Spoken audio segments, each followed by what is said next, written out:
29 নম্বর অঙ্কটা আমাদের 29 নম্বর অঙ্কটা যেটা বলছে 8 to the power 2x equal to the power x plus 5 হলে x এর মান নিচের কোনটি। তো 8 টু দি পাওয়ার 2x এটা ইকুয়াল টু দেওয়া আছে 2 to the power x plus 5।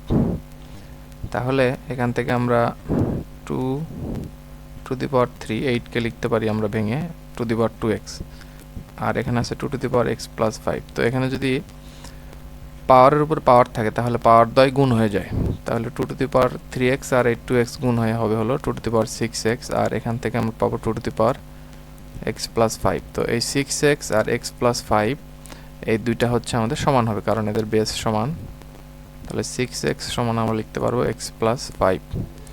তো এখানে যদি আমরা আরেকটু ক্যালকুলেশন করি 6x minus x equal to 5, তাহলে 5x ইকুয়াল টু 5, তাহলে x সমান সমান আমরা পাবো 1, তাহলে এটার মান হবে হচ্ছে 1।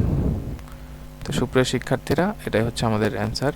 তো এই আমাদের এটা হচ্ছে একটা সাজেশন পিডিএফ হায়ার ম্যাথের জন্য।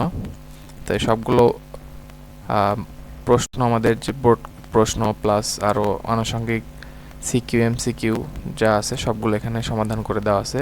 এখানে প্রত্যেকটা অঙ্কর দেখো সমাধান দেওয়া আছে এমসিকিউ এর জন্য 1 2 3 4 এরকম করে আমাদের এমসিকিউ এর সমাধান দেওয়া আছে, প্লাস সাথে প্রত্যেকটা অধ্যায়ের ধারাবাহিকভাবে সিকিউ দেওয়া আছে, এই সিকিউ নাম্বার অনুযায়ী দেওয়া আছে, এগুলোর আবার সমাধানও দেওয়া আছে। তো তোমরা যদি এই পিডিএফটা সংগ্রহ করতে চাও অবশ্যই আমাদের হোয়াটসঅ্যাপে যোগাযোগ করবে।